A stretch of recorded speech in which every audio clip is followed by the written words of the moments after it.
That's true. And, the resumption of Parliament is today, and you can see today Ozone has drawn in the star how they will be whipped, the Deputy President and the President there. And you can see on top of that tower is the finance bill. And these are the MPs, and some of them are MPs, and we can see Sabina Shaget also looking there with a flappable smile. And so who are these posy of goons that are personified as MPs here today? Anyway, that is a tender reminder that after the recess, they are resuming today, and everyone is looking eagerly to see how the debate will be this week regarding the finance bill. And I'm holding court this morning with the Deputy Minority Leader of the National Assembly. Majority Leader, I should say. That is Majority Leader of the National Assembly. This is Owen Bai. Also, we have with us Dr. Makali Amulu, who is the Member of Parliament, Kitui Central. I'm holding court also with Esther Pasaris, who is Women Rep, Nairobi County, and also CAS. This is the Ministry of the Prime Cabinet Secretary. This is Isaac Maura. But before we took a short break, yes, we were still on the issue of land compensation. Yes. And you were on your second point. My second point, Debal, was this. You see, the 12th Parliament, we passed the National Land Value Index Bill, that whose aim is to have a law that helps in valuation, especially for public properties, when government is purchasing public properties.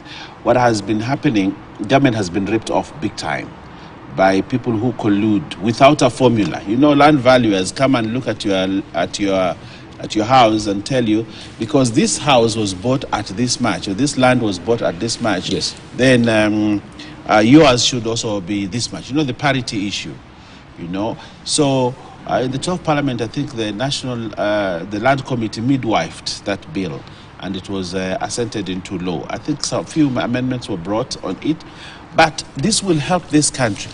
SGR, when the compensations for SGR went up to 40 billion, just compensation for land and houses. And you see that I have a small structure here, very small structure. But because I have talked to the valuer, I'll get more money than the guy who has a bigger structure. Because the valuation was not well done. Government lost a lot of money. If you go to this road, the thicker road, you know, the thicker road near Survey of Kenya, you know, there's a small roundabout, very small roundabout that somebody said, this is my land. And that guy was paid billions of money because of that small roundabout as you go down the thicker road. Somebody was paid a lot of money. So you look at the payments that are made by government to people in terms of compensation. The disparity is outstanding. Outstanding. And government is losing a lot of money. And I think sometimes you see the budget for compensation of land is higher than the budget of the project. You know, that you want to build a road, so the cost of the project is even lesser than the cost of the land that you're saying you want to be compensated. So because of this mix-up, I think the Uhuru administration then slowed down on compensation. And not very many people were compensated for properties that were taken by government. You remember the case of Cabanas. The Cabanas, City Cabanas area, when this expressway is being built. The huge amounts of money that was supposed to be paid. And there are multiple owners to the property, because somebody knew, you know, the road will pass through here. I think the properties exchanged hands because people are speculating. And when NLC wanted to pay one person, another person came and said, this is my land. But you looked at the bill. This road is less than 200 meters. But the amount of money that these people are demanding, government got ripped off. And I think what President Ruto is saying also is that we need to bring down the cost of compensation. It has to be real, not imagined, not the high cost. And I think the bill, it's an act now of Parliament, the National Land Index is going to bring down the cost of compensation. And I think this government is also a respect of the Constitution. So I want to assure my friend Daktari that we will pay these people. These people will be compensated. Same as the people in Malindi, same as the people across the country. We need money. That's why we need taxpayers' money to ensure that we pay all these. You see, the government debt. The government debt. If you look at the government debt books, it will include, monies like this. And you look at the huge bill, and it keeps on accruing. You go to court, if you've not been paid, they tell you 10% interest each year when the money has not been paid. And you go to these courts of law today, you will find that there are many judgments that have been made against government. I think there was an article in The Nation some time ago. I think they started The Nation. The government is owed so much money by compensations that have come from the courts. Thank you. That forms part of the government debt. How do we pay that? I think we need taxes. We need money. This government requires to have resources to ensure that we bolster this economy and that this country moves forward. Well, the opposition seems to suggest otherwise. We just want to listen to what Raila Odinga had to say regarding these taxes as well yesterday. Let's listen in.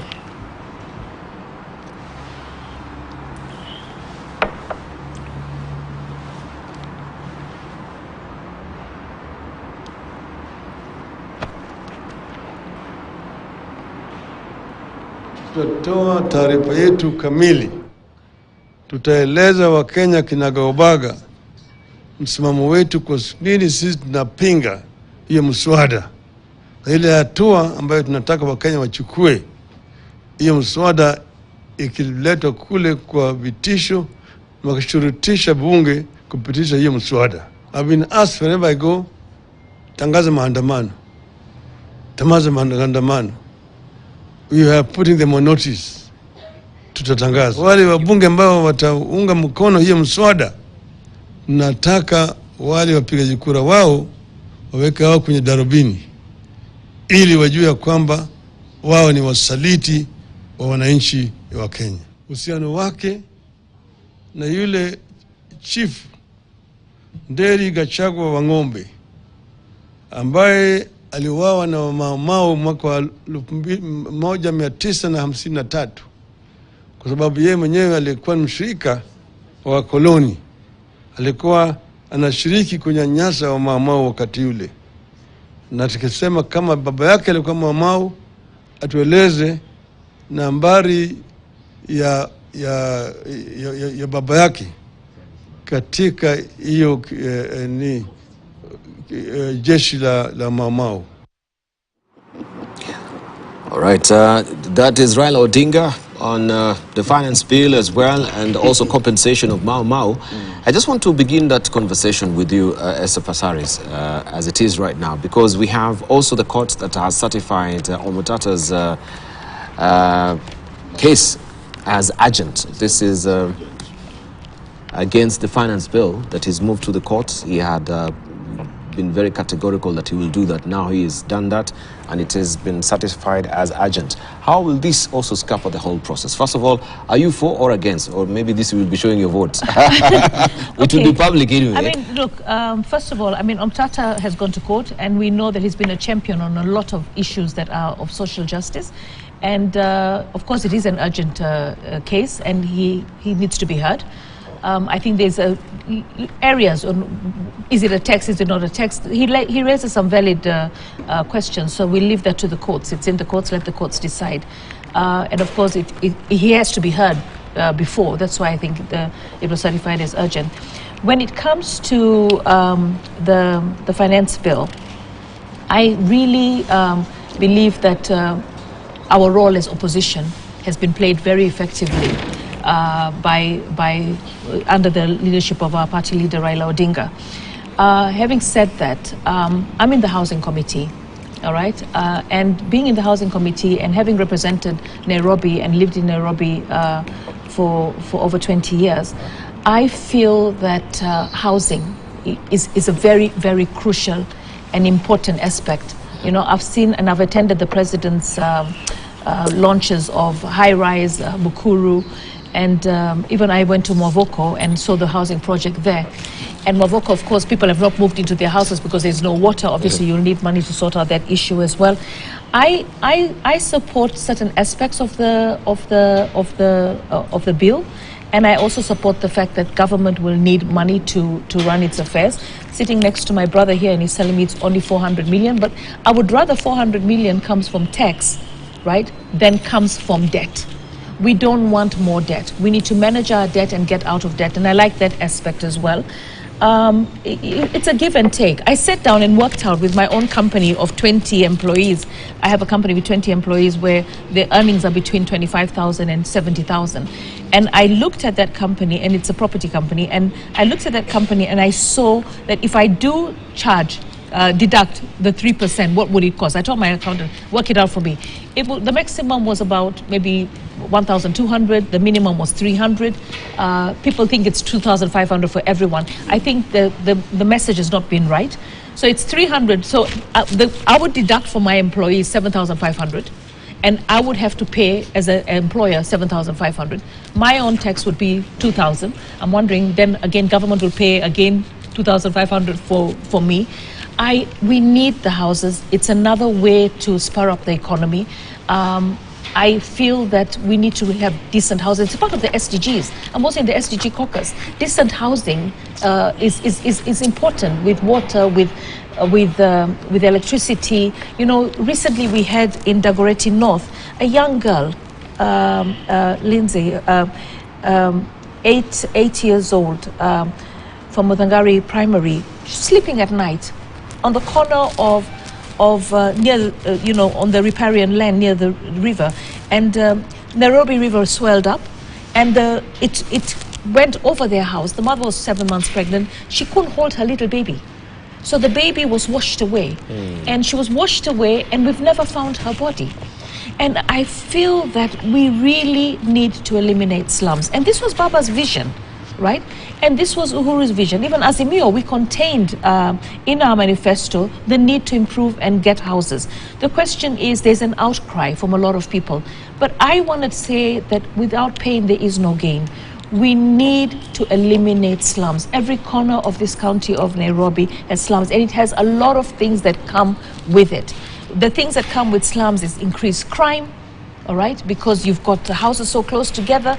We've got illegal connections of electricity, fires every week in the capital city. Nairobi should not have fancy malls like Two Rivers and Serit and Village Market, and at the same time, just down the road, you've got people living with with total indignity. So in the Housing Committee, what we're going to really tell Kenyans is, if you do, if the if the finance bill passes, because obviously the government has the majority, and housing is one of the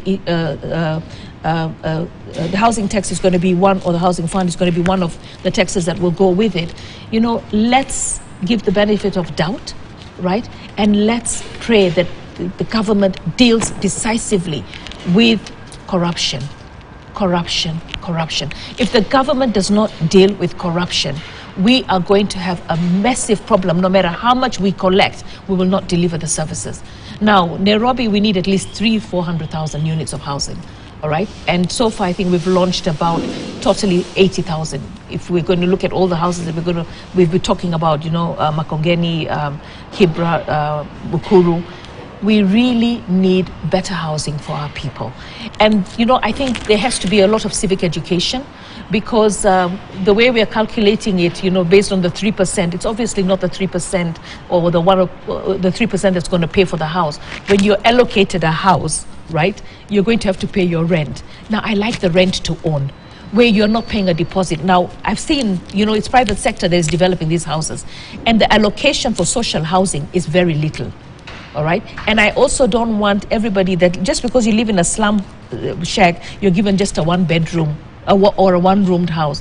You'll need something better, because sexual defilement of children, teenage pregnancies, it's all happening because of the accommodation.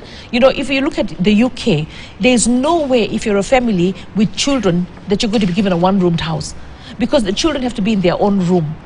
The reason why our children are getting pregnant, teenage pregnancies defiled, is because of the way in which we live. You know, all of them in one little room, and then the children are seeing what their parents are doing in the night. You think they're sleeping, but they're hearing. I feel that we really need to, it's better to make sure that you partition the rooms, so that you partition them properly. Don't just give a one-roomed house because you're moving them from a mabati house to a stone house. No, let us separate it and make sure that if a family has children that are 13, 14, teenage children, and they are boys and girls, they have to have a 2-bedroom or a 3-bedroom. You know, if the family has only girls, you know, you have to do it in such a manner that you don't give a house and then you endanger the life of that young girl by keeping her in a one room with her parents. Okay, so we need to look and grow, because we can learn. We don't have to invent the wheel. So for me, I support us having more money into housing, and I'm in the housing committee, and that's why I do that, and also because I don't want to see that, and also because the first slum upgrading project was done by Raila. Baba did the first slum upgrading project. He understood that. But there are certain areas in the finance bill that I think we could have done some changes. There are certain taxes that we were already used to paying. You know, the railway tax, the tax on, I'm a landlord, so I used to pay 10%. I saw that they've reduced it to 7.5%. You know, I would have rather we retained that tax of 10% because we're already paying it, and then we retain the railway tax because we're already paying it instead of reducing it, and then we reduce the housing tax. Because a lot of people, one of my bodyguards got a house allocated to him. He applied and he got a house allocated to him for under the civil servants. Now he's only going to be in the civil servants for the next 3 years. So when they saw that he's only going to be in the civil servants for the next 3 years, they said, you know what, the repayment is going to be about, you know, 60, 70,000 for you to finish it within the 3 years. I want us to not peg the repayment to the duration that you're going to be in employment, because you have family members and children that are also going to be working, because then it makes it difficult. So I have actually assisted my bodyguard in ensuring that he kept his allocation of the house. He also is able to pay that money within the 3 years, but it came to about 50, 60,000 a month for him to clear it, having given him a bonus to help out with the deposit. But the thing is, we need to make sure that when it's rent to own, it's not pegged to the duration of employment, because whether you're employed or not, you have children, you have family members, they can continue the repayment, so long as you're getting the repayment. And then we have to make sure that we're transparent.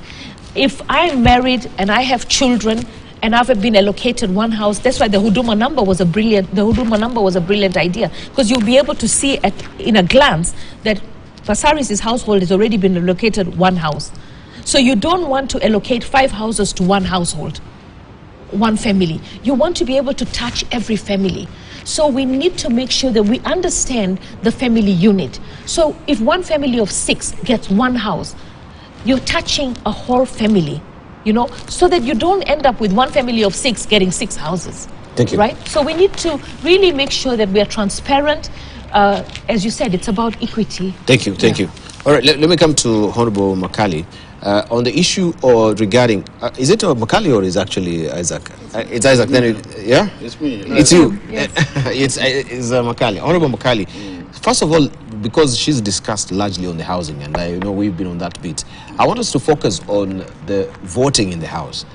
Is it in order also for the President to call out the National Assembly, or Parliament for that matter, and say that he's looking forward on how that will be debated, and he wants it to actually be public as opposed to being secret? What does the standing order say? And whose volition is it to actually choose whether it should be secret ballot, secret voting, or it should be a public voting? You know, Dibal, let me start by saying that the government has 3 arms. We have the judiciary, we have the parliament, and we have the executive. By design, each of them is supposed to be independent, but there must be interdependence in terms of operations, so that you can't operate in isolation. So basically what that means is, as a house, we are supposed to be doing our work as provided for in the Constitution. And if you look at the functions of Parliament, they are clearly stated. Key among them is legislation. So as members of Parliament, every bill is supposed to be subjected to 3 levels in terms of processing. You have level 1, where we call it first reading after it's published. Publication comes before it comes to the House. So when it comes to the House, the first thing is first reading. After first reading, then you subject it to the committee, and the committee does public participation, which has been taking, you've seen that take place. And basically, the expectation is after public participation, then you come back to the House with a committee report, and then that will trigger what we call second reading. So the committee report is supposed to inform members of Parliament what the public has said and what the bill says, and what the recommendation of the committee are, so that in case with that report now, you are better informed to debate. Then after debating, the second reading, then there is always the third reading. Now third reading is where you go clause by clause. And I think that's now where most Kenyans, when we say we are voting no, where the confusion comes. The voting will be clause by clause. And I can tell you, in this bill, there are some good clauses which will automatically pass without any issue. But at the end of the day, it is the final now voting which determines whether the bill will move to the next level where the president should assent or not. And what will happen is now, the reason why you see, the question you're asking is, should we not be allowed to do our work independently? Yes. That should be the case. But you know, you don't forget that us, we also belong to political coalitions. Me and Pasaris, we are in Azimio. Owen and Mwaura are in Kenya Kwanza. And the truth of the matter is, Kenya Kwanza is now the governing coalition. So their policies, their proposed bills must go through the House for them to govern. Otherwise, they need, as he says, they need the money. Our work is to see, to make sure that as we give them the money to carry out their projects, then they don't, at the same time, disadvantage Kenyans. That's why you see we are saying some of the clauses will be voting no. Basically because after analyzing, we see that if this clause is passed in Parliament, obvious Kenyans will suffer in terms of disposable income, in terms of the way we are in terms of economic development, economic situation in the country now. Because every Kenyan is crying. You have seen just here that food prices are likely to increase in another 1 or 2 weeks, even before the bill is passed. So what we are saying is, obviously there will be some influence and some direction from the executives telling the members, please vote with us so that we get the money. Even as you can see, we have been whipped that we must vote no. But the truth of the matter is, what we do is we look at clause by clause, and that's why I say that if I were Kenya Kwanza, after public participation and the national outcry out there, we'll look at what clauses require to be reviewed again. Because all said and done, all these proposals you see, the outcome, the final outcome is how much do we generate from that proposal. For example, when you say the housing levy, which is very controversial, we are talking now, it will always about in total about 51.1 billion. In total.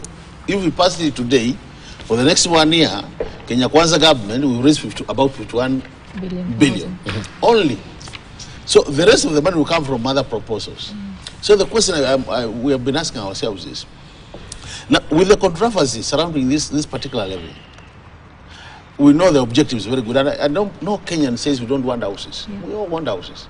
But with the controversy now it's generating, is it not time the majority side, led by Owen here, advised the president that this is causing division in the House? Can we think of a way of either reducing the levy from 3% to 1% to 1.5, which gives you about 25 billion, and then the rest of the other billions, we see what other alternative. I want to give you an example, and we have discussed it here. For example, now they are reducing the money to be paid by landlords from 10% to 8%, with the hope that the landlord will transfer that benefit to the tenant.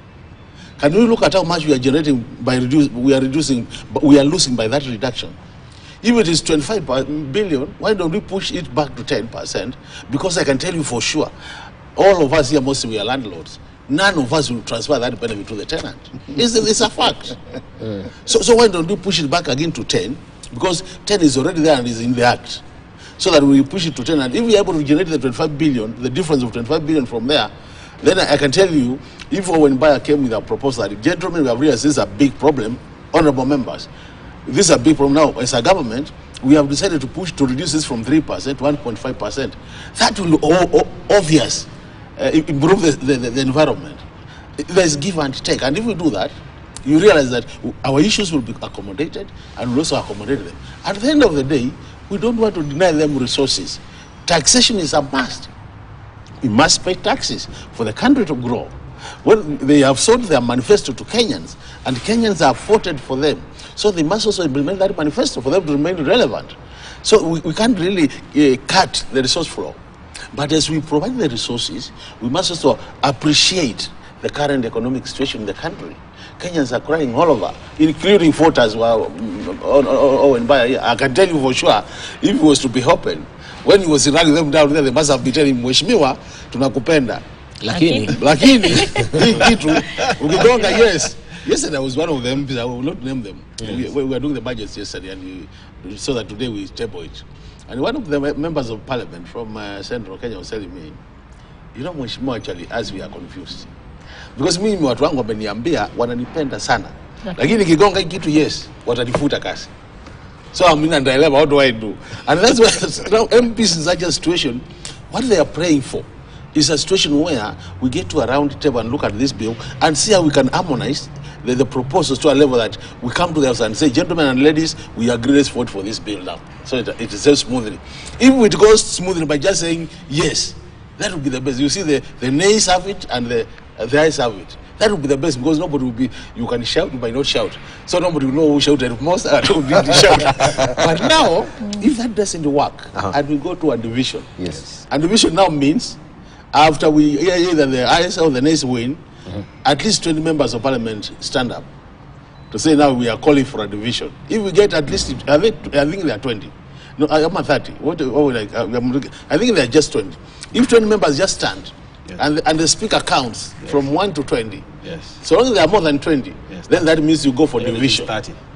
Now it's 30. Yes, so you go for division. Yes. So division means now you go to vote individual by individual. Yes. So it will be known Makali Mool voted for yes or no. And that's why now most members are really scared, because at that point now, that is the moment of truth. No, it's the moment of truth. And even if we don't shout, by voting yes, now yes, it will reflect. You can actually generate that list, and it can be taken to the bosses. So the question is, whose discretion is it? Is it for the speaker on the voting? No, it's the members. If I say the nays have it, it means the bill will have lost. Yeah. No. I'm asking for the secrecy. Or yeah, that's I'm now telling you that. Okay. If the speaker puts a question, and we say nay or yes.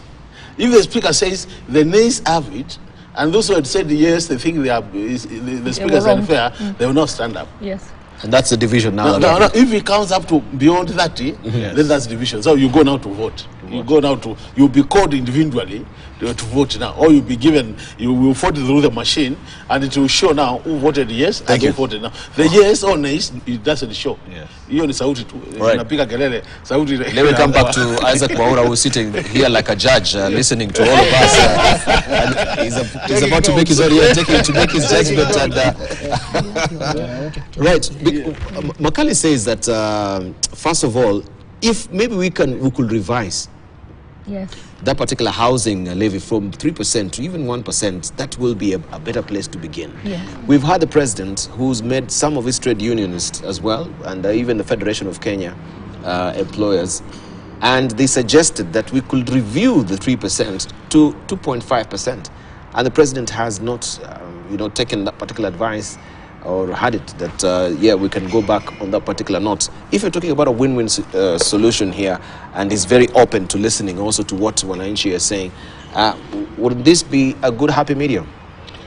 Yeah, thank you very much. I think first and foremost, I want to disabuse the notion that people are trying to point there. I heard about Mau Mau revolution and what have you around Rigathi Gachagua, and I want to strongly defend him. That is a fighter. And we talk about second liberation, And the third and final liberation, the Rigathi Gachagua stood very strongly and showed the way, and he led the way for Mount Kenya region, and people followed that direction, and that is why 40% of the presidential vote came from the Mount Kenya and its diaspora. So I think the idea of saying Gachagua, Wanderi, I don't know who are those people, those are stories and conjectures that should be dismissed because by the end of the day, you cannot, by any idea, countenance a situation where you attack someone on the basis of, I don't know who died in 1953.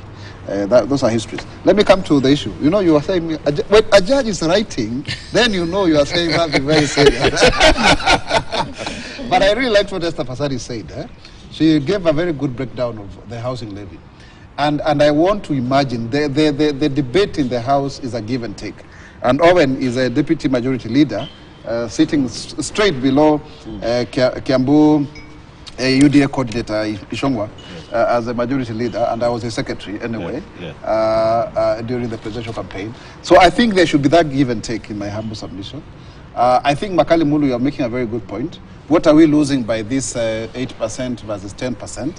Has it been calculated to see whether really, because the idea of government there is to reduce the cost of rent.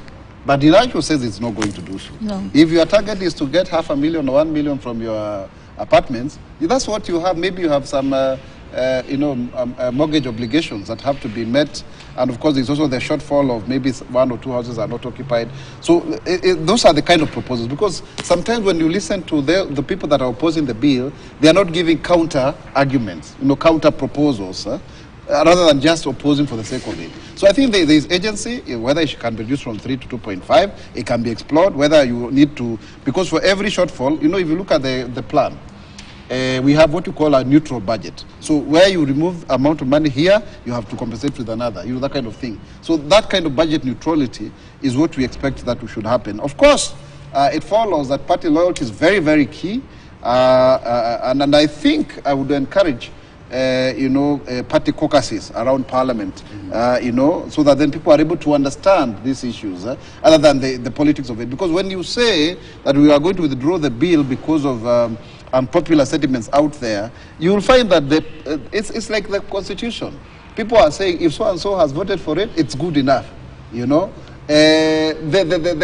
clamor outside there is very, very huge. And sometimes those of us who are in Kenya Kwanza are suspecting. Some people don't want the government to succeed, so that then it fails, and so therefore then it comes to a cropper. But if we are able to actually separate the politics from the issue, and that's what the president has said, separate the politics from the issue and see the bigger picture. Let me surprise you.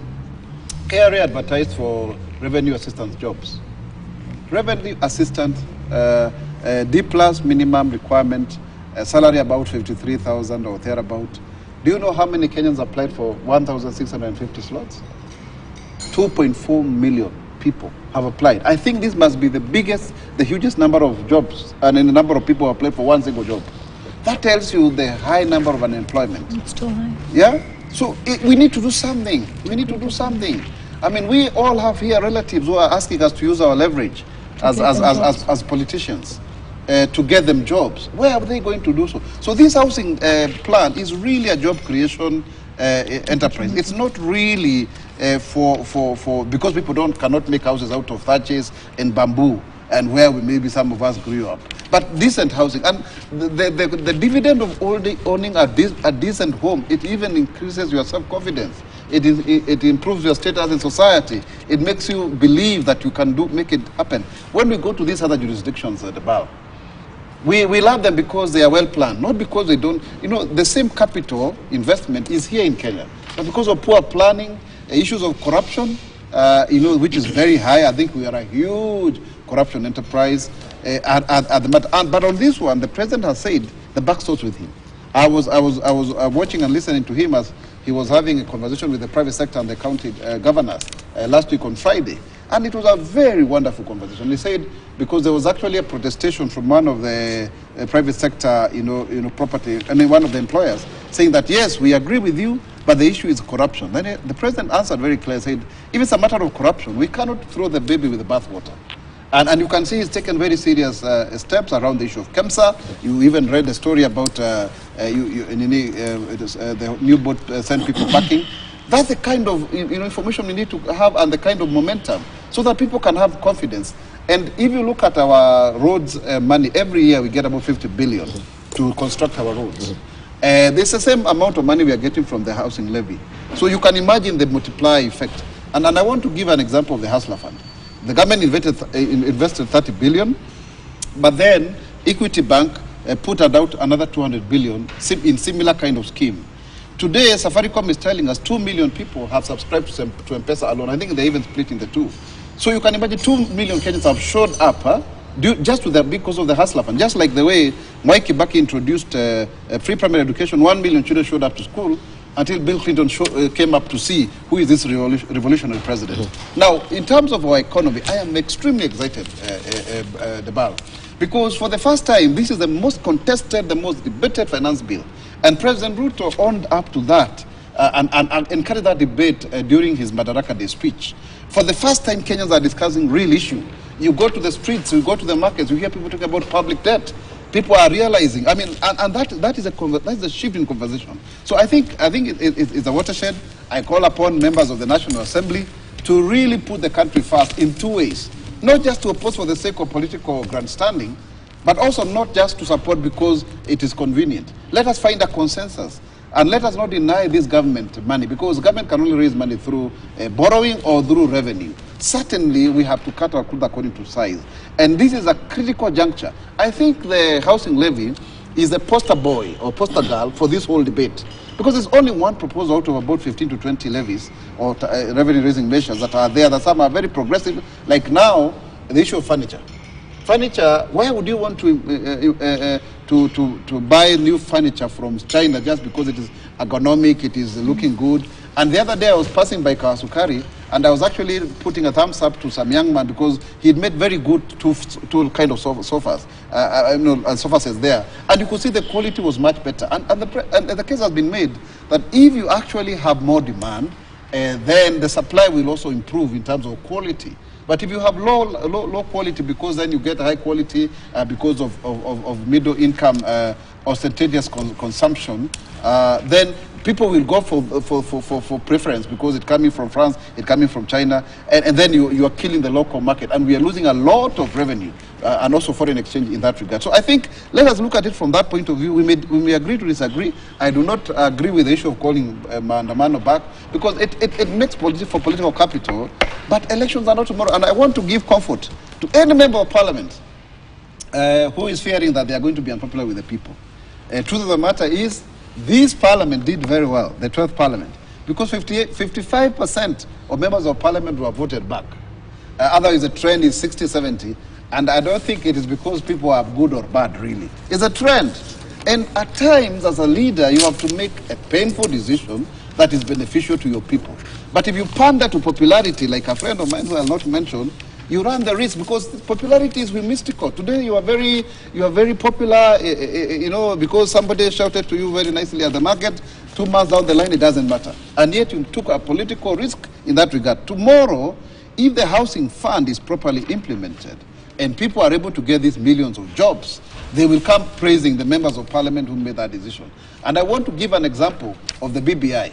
It was very popular to those of us who are coming from populous constituencies like where I was running for Ruiru, but now it was opposed by others who are feeling that some places were getting more members of parliament than others. Now it's water under the bridge. If you made your political calculation based on that at that point in time, most likely never even counted for the ballot, that whether you voted for or against, people were still elected based on other factors. So to consider that you are going to be re-elected purely on the housing levy is far too way to the next election, not unless there is a recall clause where people are collecting signatures to send you home, which is not going to happen. So you are riding on the assumption that Kenyans have a collective, selective amnesia. They will forget about this. So when it comes to 2027 now, housing levy will not really count. Can I tell you, and I say that categorically because I've been in this police for the last X number of years. But will that also be a catnip issue for your opponents? To remind them that Esther Passaris, David Honorable Wakali, Honorable Baya as well voted for the housing levy. Debal, you're taking me to a road that I did not want to go because I wanted to limit myself here. But I can tell you, during COVID, some of us gave a lot of food. Under the pretext that that food will be useful to remind people that you cared during the time of need. I can tell you, if somebody eats your food today in 2020, they will not remember in 2022. People remember around the time of election. And I'm not talking to leaders to be responsible. I'm just trying to I bemoan the fact, because I'm no longer now in Parliament, so I can be a little bit more objective, how people are held captive to the idea of popularity and being elected. But when you look at it keenly, it doesn't really count. Thank you. And because people have already given you the mandate for 5 years, Debal, please make sound decisions that are beneficial to them. And I saw a cartoon of a big pill that, somebody is being told, swallow it, you'll get better. And the pill is bigger than the body of the person, The cartoons are very interesting. Please, let's make decisions that are longer lasting. Right now, there is contestation between Azimio and Kenya Kwanza. It is healthy, that's what his politics are all about. But let's not make decisions just purely because we fear that you're not going to be re-elected. There is no guarantee. In fact, nothing is bankable in politics that if you do this, you are going to be assured to be re-elected. There are many factors than just voting for a bill. All right. Okay. Owen, is your turn. Yes. I wanted just to ask you, because your mics are still on, yes. I wanted just to ask Owen Bai as well. Is it also in order for the governor or for the deputy president to tell the governor to be cautious when criticizing this finance bill? In the spirit of democracy, isn't that really stifling the voices of democracy? Well, thank you, Duval, for that question. What I think is politics is about influencing others' thoughts so that they support your thought. That is what politics is about. How you speak, what you say, how it influences another person to think the way you want to think. So if I'm deputy president... Without the risk of running roughshod over them? No, how is it tacked there? Because it sounds a bit of dictatorial. You see, the end in politics actually justifies the means a lot. And if I am deputy president and I have a way of influencing the governors to support my view, I would do that because that view is important as it is of now, and that is politics. So if the deputy president can tell the governors, please, you need to be clever. You oppose this bill, we will not collect the extra 400 billion because I think this government is giving. Has moved to 400 and what are we giving? 385 equitable share, but with conditional grants about 442. 442. They requested 470. They're getting 442. That is quite some money that is coming from this finance bill because we have to give governors and we want to stop this culture that the national government is not giving money to counties and this country has to borrow money to give to the counties. If we can raise this as local revenue and give the counties to develop, we have helped this country. And therefore, as Deputy President, I think he's justified to speak his mind without fear of sounding that he's being dictatorial. As long as, at the end of the day, counties have money. But having said that, Dibal, I would like to say this. This country needs to build capital. Capital that will help us to develop this country in such a way that, you see, what we have been doing, we've been digging a hole, borrowing, but you're not building capital. A very interesting case, if you look at the motion, the question that Aaron Cherargei asked in Parliament, why did we do away with the food reserves in this country the last 3 years? That is what we wanted really to come up to. You understand? Yes. Why did we do away with food reserves in this country, such that today the prices of commodities of Unga is going up because we stopped strategic food reserve? It was a careless decision by the Uhuru Kenyatta administration that we had for many years built these silos, these big silos all over the country to ensure that we have strategic food reserves such that we can go in this country, even if we are hit by drought, we could still sustain this country for X number of months with food. But Uhuru made that decision, and it is part of the bad decisions that Uhuru made. One of them is removing strategic food reserves. Secondly, thinking that the question to Kenya's economic woes was borrowing. And I think he held a very interesting press conference, I think it was in December, in Mombasa. I don't know whether you remember that. I don't know whether you were part of that parliament when Uhuru held that conference at the State House, Mombasa. And he said nobody will stop him from borrowing. He will borrow because he thinks that is the only way to develop a country. And he said no country has developed without borrowing. But we also know that countries have developed because they have built capital through local revenue. Today, secondly, Dibal, today everybody looks at the example of Singapore. These members of parliament, everybody wants to go to Singapore. And when they go there, they come back, they will tell you, you see, Singapore has developed because of housing. And if you go to Singapore, they will show you the housing projects, the many housing projects that are there. And when you ask them, where did they get this capital to build all these massive houses, they will tell you it's local revenue. We admire what Singapore has done. The Right Honorable Raila Odinga speaks volumes and, pleasantly about what has happened in the economic tigers. But then you ask yourself, yes, he praises these economic tigers for the strides they have made in development. But he also knows that they have done it because they have built local capital to do that. They do not run for foreign money to do that. They look at what is available and build capital for their country so that they... Today, if we were to collect 51 billion from the housing levy, which is local revenue, which is possible, and it will not dent this economy very much, the 51 billion. But it is a 51 billion that we require to build all the roads that we are building in this country. But yet we will go and borrow 51 billion out there in the Chinese market or whatever market. Then we will be told out of the 51 billion, we need probably to pay 80 billion in 1 year. So all the revenue that we are still collecting, we take it there. My take is that this 51 billion that will be collected from the housing levy is enough to spur economic growth. Mwai Kibaki, I'm a good student of Mwai Kibaki. Mwai Kibaki brought something called economic stimulus package. An economic stimulus package that Mwai Kibaki brought, he actually channeled it into building. Build a market here, build a school here, build this. What did he do? He brought money into to stir the local economies. People had money in their pockets. There's something that President William Ruto is saying. If you gave me this 51 billion, I'll take it to the counties, I'll take it to the village. I think we passed a law in Parliament that we will build over 200 houses per constituency. It is there, 200 houses per constituency. Where is this money going? It is going to the constituencies. If you ask the economist here, he will tell you, if we are building 200 houses in his constituency, and he spreads it into 3-4 towns, 200 houses. There is a lot of money that is coming to the local economy. This person will have money. The people who will be employed there, the fundi, the carpenter, the mason, the plumber, they will buy locally. Actually, the rule is that they will buy local materials. They will buy from the hardware there. They will buy sand from the sand harvesters. They'll buy stones. This money will spur the economy of every constituency, such that there'll be money in the pocket of the people, just like there was money in the pocket of people during Mwai Kibaki's time. So for me, I think building capital for this country is more important. Third, the battle that I would like to speak on. In 2018, Macaulay Mulu and my sister here, Esther Cosaris, we were in the same party with Esther, and we were in the same coalition with 2018, during the finance bill, when we were passing the tax on airtime and the tax on, was it VAT on fuel? Yeah, VAT. The 8% VAT in fuel.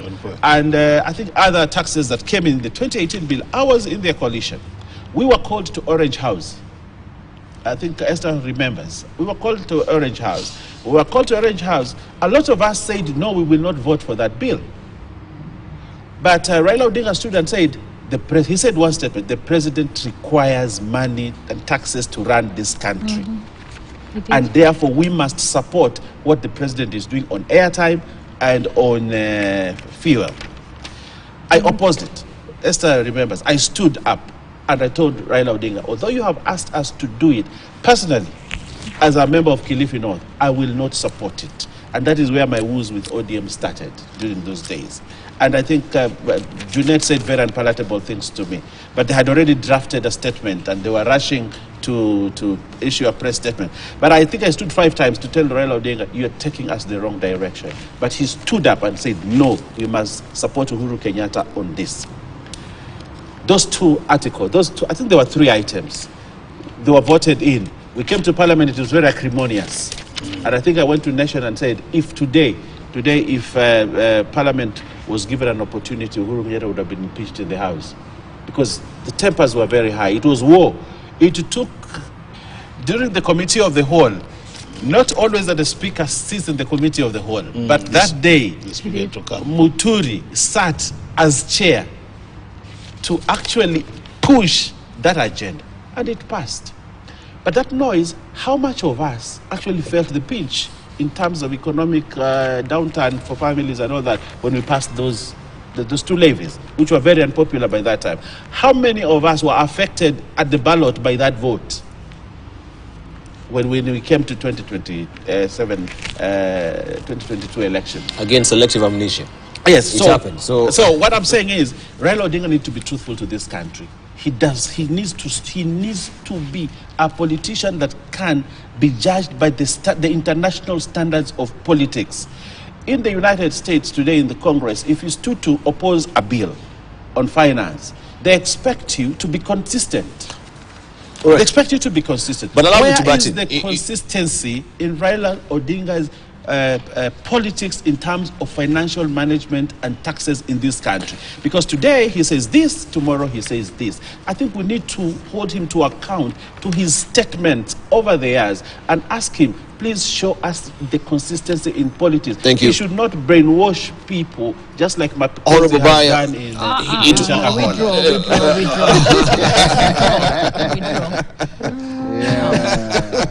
mean, I think he's saying this with a tongue in cheek. Yeah. All right. But Honorable Makali, I think it will be very unfair also to use that as a template.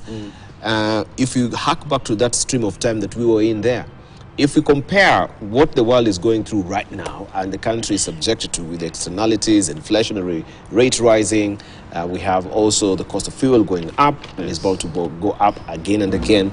The climate change, the drought that we're facing, all this confluence of factors adding up to pushing Kenyans to, being in a very hard patch that they're in right now. It would be unfair for you to say what was so discernibly different with what Raila had actually pushed through with those taxes and right now. Because if